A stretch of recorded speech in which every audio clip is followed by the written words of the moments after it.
The howl came, as it always did, at the third hour.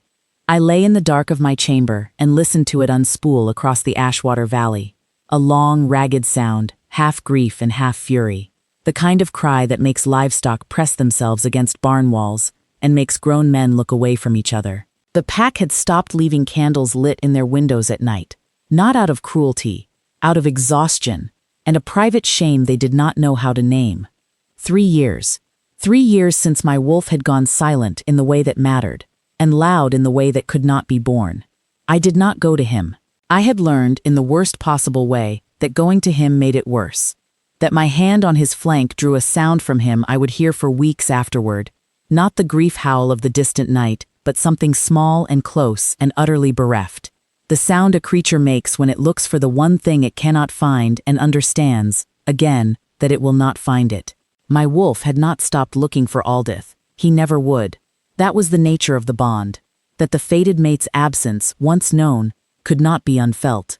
I understood this because I felt it too, though in a man the grief goes inward, turns to stone, holds the kingdom up. I had been holding the kingdom up for 3 years. The howl frayed at its edges and fell away. I counted my own breaths until the valley went quiet. Then I got up, wrapped a coat around my shoulders, and walked to the narrow window that looks north, over the river, over the dark tree line, toward the place where my wolf paces his cold circles on the cliff.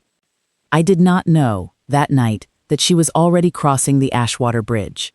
She arrived at Ravenspire's outer gate an hour before dawn, on foot, soaked through by the cold rain that had been falling since midnight. The night gatekeeper brought me the report with a kind of apologetic bewilderment, as though he were not sure he had done the right thing in admitting a lone woman with no pack token, no letter of passage, no companion, and nothing but a worn travel coat and a canvas satchel that clinked softly when she set it down. She gave her name as Sael, he said. She said she's a keeper of the old moon hymns. She said she'd heard the wolf. Everyone within 20 miles has heard the wolf, I said. Yes, my lord, she said. He paused, and I could see he was choosing whether to repeat this carefully or not. She said she thought she could help. I looked at him for a moment. Then I said, give her a dry room and something hot. I'll speak with her in the morning. I told myself it was courtesy. I told myself I owed any lone traveler shelter from that rain.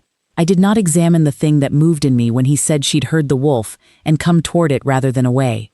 That was not a thing I was ready to examine. I met her in the south hall after first light, when the rain was still coming down in curtains and the hall's stone walls had gone dark with damp. She was standing at the window looking out at the river when I came in, and she turned when she heard my step. She was not what I had expected. I do not know what I had expected. Some gray-robed elder, perhaps, a healer of the old school with a case of powders and a manner of professional certainty. She was young, not a girl, but young, perhaps 25, with a face that was serious without being solemn, and eyes the color of river water, dark and clear at once. Her hair was still half damp from the rain. Her dress was plain. Good wool dyed the brown-green of beech leaves in autumn, and she had her hands clasped in front of her with a steadiness that I recognized, in my private recognition of such things, as someone who was afraid but had decided to continue anyway. She bowed her head. My lord, I am Sael. I travel the pack roads and keep the moon songs, the lullabies and hymns the old keepers used for wounded wolves. I have heard of Ravenspire's wolf. Have you? I said. I want to be careful not to make promises I may not be able to keep, she said. I don't know if I can reach him, but I know the old songs, and I know what they were made for, and if you'll allow me to try, I will try carefully. 3 years of healers, I thought. 3 years of the pack's finest wolf tenders, of remedies and bonding herbs, of moonseer rituals and old stonework and every learned thing anyone could bring to bear on a wolf in grief, and none of it had come close. I had said thank you to every one of them and meant it, and watched them go. What makes you think a song will do what none of the rest has done? I said. It came out harder than I meant it to, not unkind, but flat, the voice of a man who has learned to carry his hoping very lightly. She did not flinch. The wolf tenders work with their hands, she said. The moonseers work with ceremony. The old moon hymns are different. They're sound. They were made at a time when people understood that wolves feel through the air as much as through their bodies. That a certain kind of sound, the right pitch, the right cadence, at close range, can reach a place that hands can't touch. She paused. I won't approach him without your permission, and I won't blame you if you say no. He is your wolf, and it's your grief, and I'm a stranger. I stood there in the gray light of the damp hall and looked at her for a moment, at the steadiness in her face, at the way she said your grief without looking away from me. He won't accept the sound of a strange voice, I said. He's been difficult with newcomers. I know, she said. I don't intend to speak to him, only to sing. The old hymns aren't addressed to the wolf directly. They're not commands or calls. They're more like weather, something that exists in the air around him. She glanced toward the north window, toward the cliff, invisible in the rain. May I try? I should have said I would think about it. I should have said I would consult my wolf keeper, who would have told me, with great gentleness, that he had already tried music and it had not helped and she was probably wasting our time. Instead I said, after the rain eases, I'll take you up myself. I don't know why I said that last part. I had not intended to. She said, thank you, my lord, and turned back to the window, and I left the hall with the feeling of something I could not name moving in the space behind my ribs. Not the bond, not yet. I did not recognize it as anything so specific. Only the sense that the air in the hall was different than it had been when I walked in. The rain did not ease until mid-afternoon.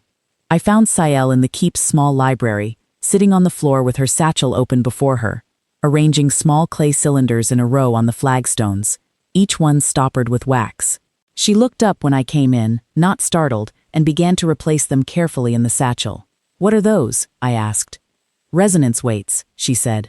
Old road tool. You press them against stone or timber, and they carry the hymn's lower tones further. I won't need them today, we'll be outside, but I like to have them sorted before I go. She fastened the satchel. Is he far? 20 minutes on foot, up the cliff path. She nodded and stood, and I noticed, not for any particular reason, only as an observation, that she moved quietly. Not the careful quiet of someone trying not to disturb, the natural quiet of someone to whom stillness came easily. We walked up through the keep's north gate and onto the cliff path without speaking. The rain had gone to mist. The path was wet stone and the ash water was loud below us, running high and brown from the rain, and Ravenspire's towers were going dark against the pale sky above.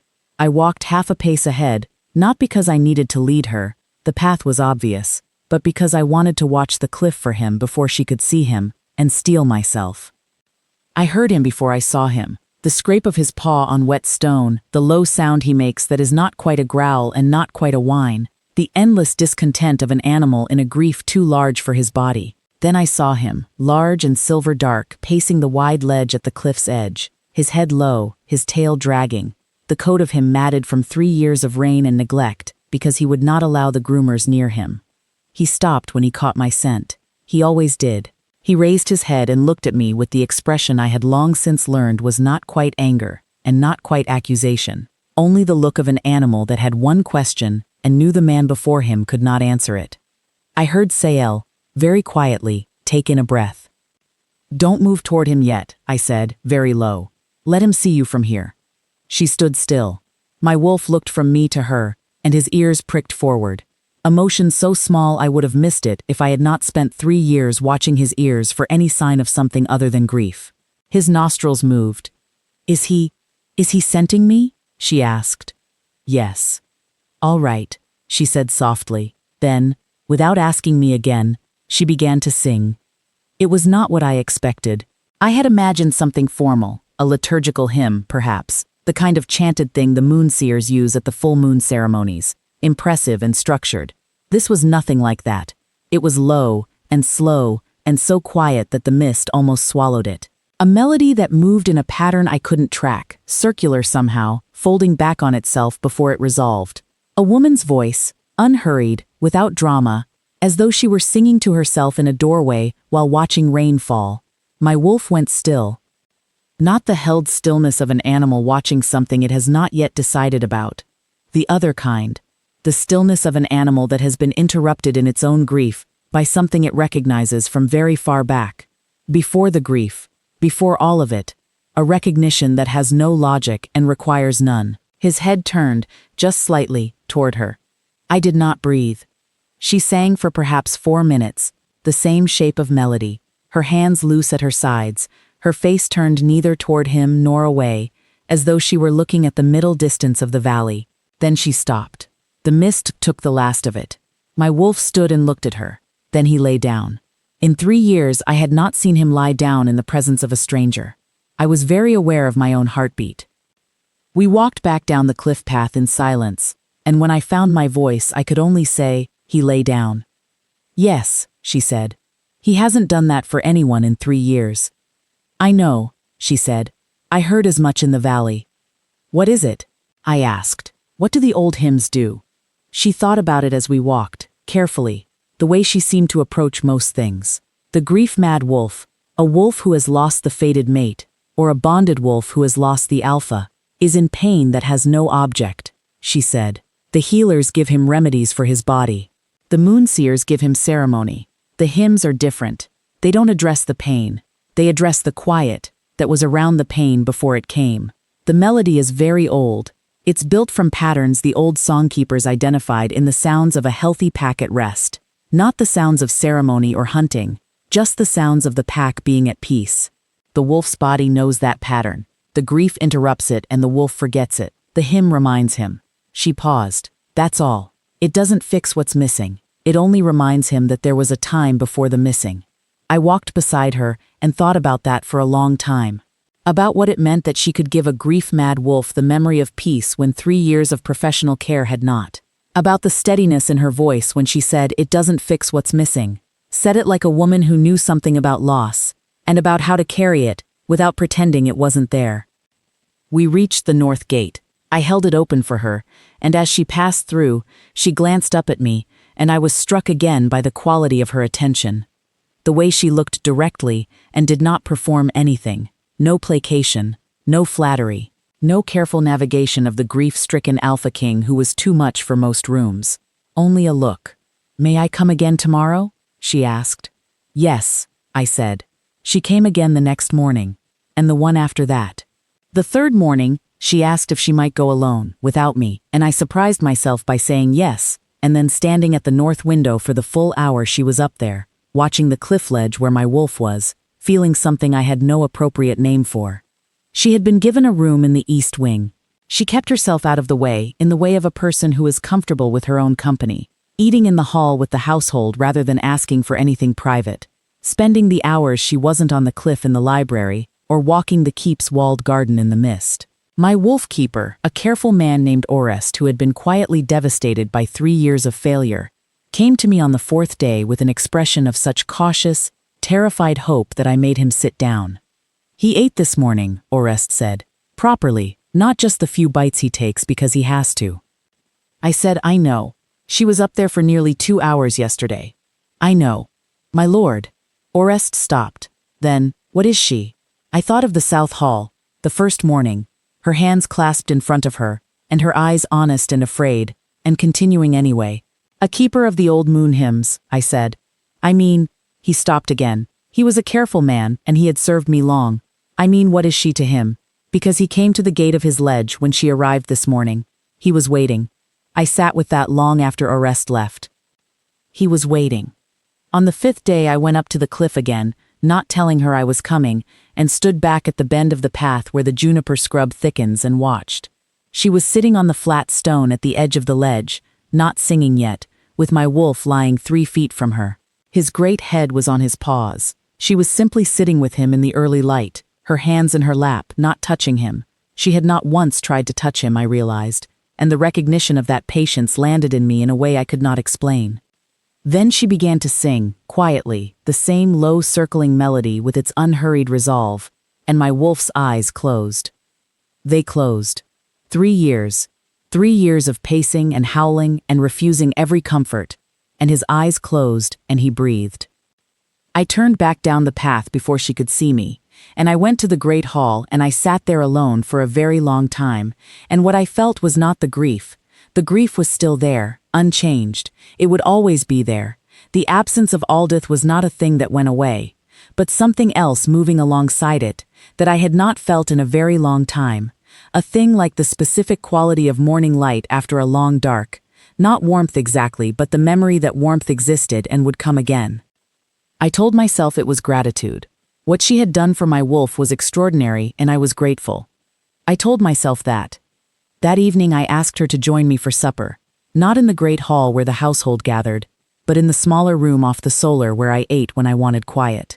She came without ceremony, sat across from me at the plain table, and ate without performing anything. We talked about the old moon hymns, about the road traditions of the songkeepers, about the packs she had traveled through in the past 3 years and what she had found in each. She spoke about her work with the straightforwardness of someone who had thought about it carefully and did not need to dress it in significance. She asked me questions, not probing ones, not the careful questions people ask a grieving king when they are trying to navigate around him. Honest questions, about the pack, about the old bond traditions, about what the Ashwater Valley looked like in summer. I found that I was talking, that I had been talking for some time without monitoring myself. "You've been on the road 3 years," I said, at some point. "About that," she said. Since my mother died," she said. "She was the keeper before me. The songs were hers first." A pause, not a painful one, a considered one. I thought the road would be the right thing. There's only so much you can learn about the old hymns from staying in one place. "And has it been the right thing?" She looked at me across the table with that direct, considering look. "Yes," she said. "I think so. I think I understand the hymns differently now than I did when I only knew them from a house. They're road-made, really. They were built by people who moved through grief, not people who stayed in it." I thought about that. About staying in grief versus moving through it. About the difference, which I was not sure I had understood until she named it. She left to sleep not long after, and I sat in the quiet room for a long time thinking about nothing in particular and everything at once. On the 7th day, my wolf came to the gate. Not the gate of the cliff ledge, which was his territory, where he had grown accustomed to her. The keep's north gate. He stood outside it in the early morning mist, and the gatekeeper came running to me with wide eyes, and when I went down, I found my wolf standing there with his head raised and his eyes clear, not calm with grief, not dull with exhaustion, but genuinely clear, and he was looking through the gate toward the east wing where she slept. I sent word to her room. She came down still wrapped in her traveling coat, her hair loose, not yet fully awake, and when she came through the north passage and saw him, she stopped. He had not approached the gate for a visitor in 3 years. He stood there and his eyes found her, and his tail, which I had not seen move in anything other than a heavy drag since Aldith's death, moved. Once, then again. Sale put her hand to her mouth, briefly, and I could see that she was not composed in that moment, that the thing before her had reached past her steadiness and landed. "May I open the gate?" I asked. She nodded. I opened it, and my wolf walked through, and he went to her, and he did not growl. He pressed his enormous head against her shoulder, and she put both arms around his neck and stood very still, her face turned into his coat, and I watched. I knew, then. Not the rational working out of it, not the reasons. The knowing that precedes all of that. The recognition, deep and simple, that the bond does not make. Only confirms. The thing in my chest that had been moving since the morning she arrived, that I had been calling gratitude and careful hope, and any number of other reasonable things, locked into place with a quiet certainty that had no drama in it. A warmth behind the collarbone, steady as a hearth ember. She was made for this, for me, for Ravenspire and the wolf who needed her and the man who needed. I did not finish the thought. She was still standing with her arms around my wolf's neck, and I was not going to rush anything, and I was not going to take the moment from either of them. After a while, my wolf pulled gently back and looked at her, and then he looked at me, and I saw in his eyes something that had not been there in 3 years. Not happiness exactly. He was a wolf who had lost his bondmate and would grieve her always, and I was a man who understood that. But something beside the grief, something more like the presence of other things that were also true. She had not looked at me yet. She was looking at the wolf with an expression of such profound, relieved tenderness that I had to look away. I said, "Sael." She turned. The morning light was in her hair, still loose from sleep, and her eyes were bright, not with tears, not quite, but with the closeness of them, the sort of brightness that comes from being moved and not minding. She looked at me and she knew. I could see that she knew. The quality of her stillness changed, became attentive in a different way, a way that was not composure but presence. I said, "I should tell you something." She waited. "I don't know how to do this without sounding like I have a long speech prepared," I said. "I don't. I have a truth, and I don't know the right way to offer it except directly." A pause. "The bond is real. I feel it. I have felt it since the morning you walked into the South Hall, and I don't know if you—" "Yes," she said. I stopped. "I know," she said. "I felt it too. I didn't—" She paused, and the steadiness she was known for moved in her face, along with something less steady, something younger and more uncertain and entirely real. "I didn't say anything because I had come here to help your wolf, and I didn't want you to think I'd come here for any other reason, and I didn't know if you were ready for—" She stopped again, looked at me. I didn't want to presume, of all the things she might have said. I crossed the distance between us. Not quickly, not dramatically. I walked toward her the way you walk toward something you intend to keep, and I took her hand, not seized, took, as you take something offered. The warmth behind my collarbone became a blaze, quiet, not showy, the kind of recognition that does not need to announce itself. I felt it settle into certainty, and I saw in her face that she felt it too, a breath, and then the long exhale of something that had been held. My wolf sat down beside us and put his great gray head on his paws, and I thought, there it is. There is the thing he had been waiting for. Not Aldith, not the gone thing that could not be undone, but this. The sign that the world still contained something that could be trusted, that it still had mornings in it. "I should tell you what this means," I said. "What I'm asking." "Tell me," she said. She had not taken her hand back. "It means Ravenspire," I said. "This pack, these walls, which are cold in winter and difficult in spring, and which smell of river water for 4 months of every year. It means a wolf who will love you very much and is still learning how to be in the world again." I paused. "It means me, who is also still learning how to be in the world again." She looked at me for a moment. Then she said, very quietly, "And the road?" "Is yours," I said. "Always. I'm not asking you to stop. The old hymns should travel. They should go where they're needed. I would never—" I stopped. "What I want is not to own you. What I want is for you to choose me, if you want to, when you're also choosing to come home." She was quiet for what felt like a long time. The river was loud below the cliff. The mist was lifting, and the first real light of the morning was coming across the valley in that specific pale gold way it has in the hour after dawn, when the dark has fully gone. "Yes," she said. Not immediately, not without thought. After consideration, which was the way she did things, which was already one of the things I knew about her, that I intended to know for the rest of my life. I raised her hand, her knuckles, briefly to my lips, not as ceremony, as what it was. The wolf watched us. His tail moved. She did not ask me what I intended. She did not angle for ceremony, or title, or a public declaration. She went up to the cliff that same afternoon, and I watched from the north window as my wolf met her at the ledge gate and walked beside her out onto the flat stone. The two of them sitting in the gray light together, while she sang the low hymn into the mist, and I stood at the window with my hand against the cold glass and knew that I was not watching two separate things. A wolf healing, a man beginning to hope, but one thing, the same thing, the thing the bond had always known and had been waiting patiently for me to catch up to. Word travels in a pack the way water travels in stone, through everything, along every crack. By the evening meal, the household knew that the Alpha's wolf had walked to the keep gate. By the following morning, every soul in Ravenspire knew that he had pressed his head to her shoulder and let himself be held. The pack's response was not loud. It was the quiet of people who have carried a shared grief for a long time and have been waiting, without quite admitting it, for a sign that the carrying might end. I saw it in the way the stable girls watched her cross the yard, in the way the doorward straightened when she passed, not from duty but from the instinctive attention you give to someone the pack recognizes, however that recognition arrives. Orest went up to the cliff 3 days running, at different hours, and came back to his duties each time with an expression of a man trying very hard not to weep openly, and I was grateful to him for the effort even though I understood it. The pack had loved Aldith. They had grieved her as I had grieved her, in their own ways, in the quiet particular to each of them, and they had watched the wolf's grief the way you watch a wound that will not close, with helpless, faithful attention, unable to fix it, unwilling to look away. What Sale had done for him was not only for me, it was for all of them. They had not yet said so aloud, but I could see it.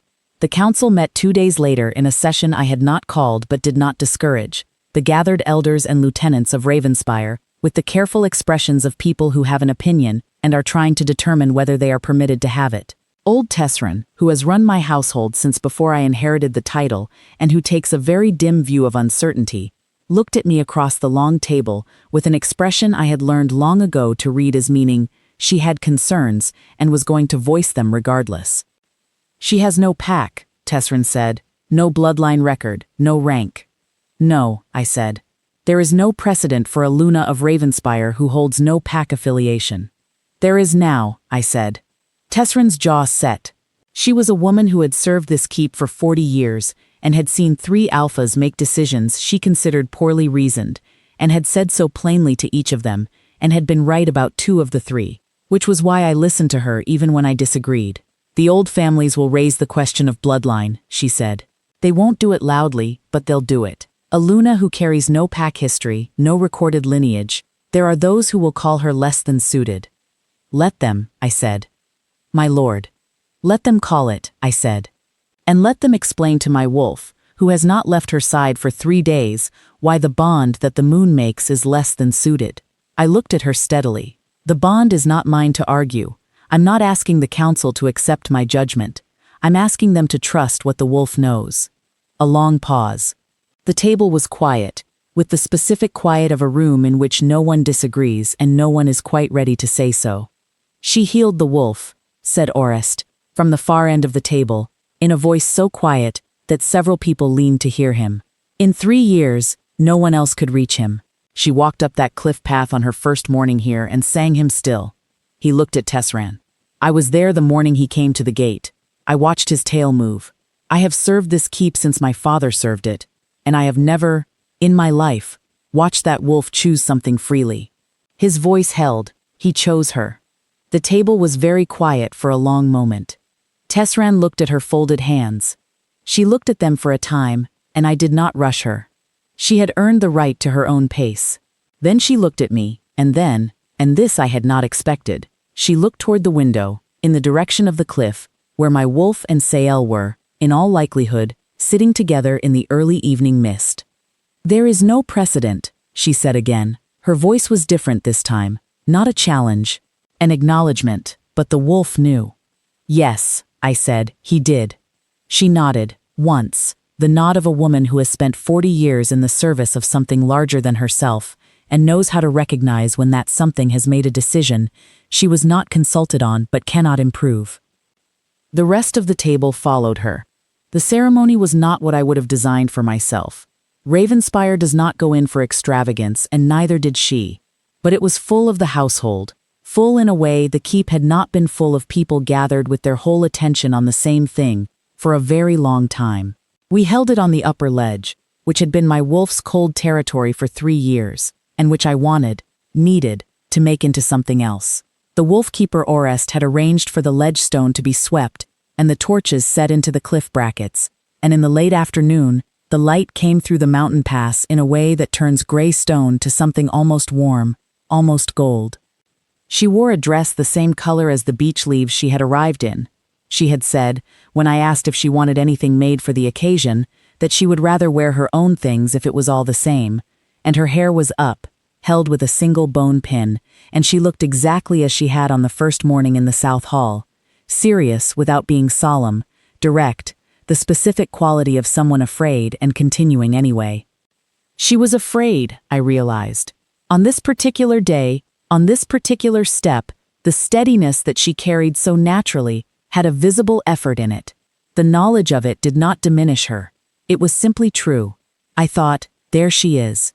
There is the woman who crosses the bridge in the dark rain toward the thing that frightens her, because the thing that frightens her might need her. And then I thought, I am the thing that frightened her, today. This is what she walked toward. And the weight of that, not the burden of it but the specific gravity of being chosen by someone like her, settled in me the way true things settle, without fanfare. When I took her hands, the warmth behind my collarbone became something more whole.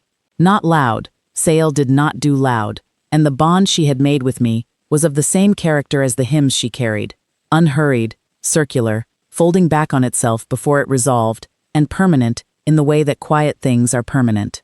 I felt it complete, like the last piece of a weight balanced, like a door long left open to the cold, finally and gently closed. My wolf sat at the edge of the gathering and watched. His head was up. The pack struck their chests in the old acknowledgement, not in awe, not in the overwrought way of ceremony, in the manner of people who have been watching something slowly, quietly prove itself true across many cold mornings and damp afternoons on a cliff path, and who have arrived at the moment of simply saying, "Yes, we see it. We concur." Old Tessran, in the front of the crowd, struck her chest last and held my gaze for a moment. What was in her face was not apology and not capitulation. It was a kind of old good honesty, the expression of someone who had said there is no precedent and was now willing, with full knowledge and full intention, to be the precedent. She turned the same look on Sael, and Sael met it with the same directness she met everything, and something passed between the two women that I will not pretend to have fully understood, except that it looked like recognition. She stayed through the winter. She had said she would, and she did, and I found, slowly, in the way that real things arrive rather than the way we imagine they will, that the days had a different quality than they had possessed for 3 years. Not because the grief was gone. Grief of that kind does not go. It only makes room for the things that come after, and you learn to live in a house with more rooms.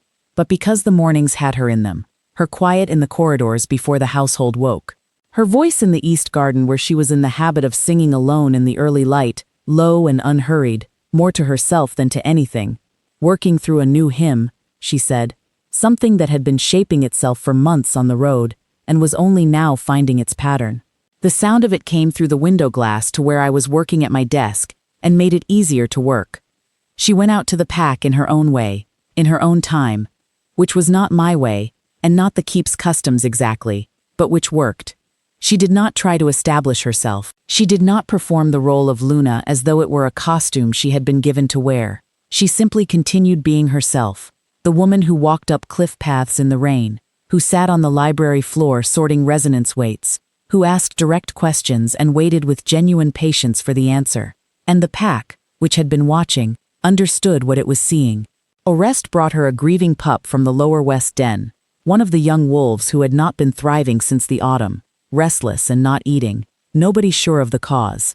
And she spent 2 evenings with him, not singing the formal hymns but the lower, simpler sounds, the ones she said were older than the hymns proper, the sounds the songkeepers had identified before they ever wrote anything down. By the 3rd evening the pup was asleep in her lap, and by the end of the week he was eating again and chasing his brother around the inner courtyard. Orest came to tell me about it and could not find the words for a moment, and I understood, because I had sat with the same wordlessness myself. I noticed that when she sang in the east garden, the pack's wolves, not mine alone but the whole pack's bonded wolves, turned their heads toward the sound, whatever they were doing. A dozen silver and gray wolves pausing in the yard or on the ramparts or at the river, ears pricked, listening, not troubled, simply attending, the way you attend to something you have needed and did not know you needed until it was present. In the deep of February, when the ash water was iron under ice and the valley went white and still, I woke before dawn to the sound I had learned to brace myself for every night for 3 years. But it was not the grief howl. It was long and low, and it moved across the valley in a different key than grief, the call wolves make when they are marking their territory, not from fear of losing it, but from the sureness that it is theirs. A sound like a declaration, like a hand spread flat on a stone and pressed down to feel the solid thing. I lay there and listened, and then I heard, from somewhere in the east wing, a sound that was quieter, almost swallowed by the old stone walls, but unmistakable, a voice. The low circling melody of one of the old moon hymns, unhurried, folding back on itself before it resolved. She was singing back to him, in the dark, and he was answering her, and the valley held both sounds at once, and I lay in the dark and breathed. For the first time in 3 years, the breathing was easy. I had held the kingdom up for a long time. I had learned to do it without expecting that it would ever feel lighter. You do not hold things up because it feels good. You do it because the things need holding. But there was something different about this. In the dark at the end of February, listening to those 2 voices find each other across the walls and the cold air of Ravenspire. It did not feel lighter, it felt shared. I thought of what she had said on the cliff path that first afternoon. They're built by people who moved through grief, not people who stayed in it. And I thought, yes, that is the thing. Not that the grief was less, only that I was moving. In the morning, I found her in the kitchen, warm from the cook fire, her hands around a cup, and she looked up at me with that direct, undressed look that was the first thing I had known of her and would be, I was quite certain, the last. "He called," I said. "I know," she said.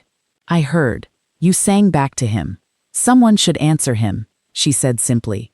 I stood there in the kitchen doorway for a moment, in the smell of bread and fire, in the gray winter light, in the warmth of Ravenspire, which had been my home and my burden, and was now also other things.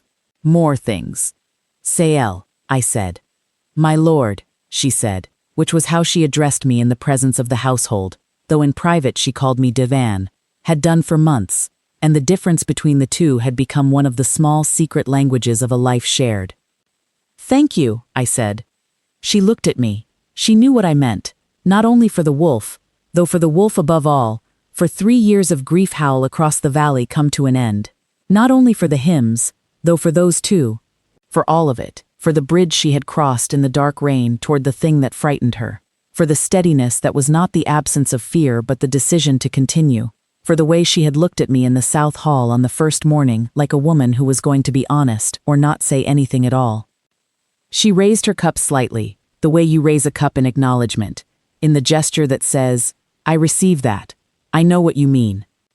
I went to the table and sat across from her in the February morning, and the fire was warm, and outside the window the valley was white and quiet, and from somewhere on the cliff, distant but clear, came the sound of a wolf who had remembered that the world still held good things, and was saying so. She looked at me across the table, and I looked at her, and it was enough.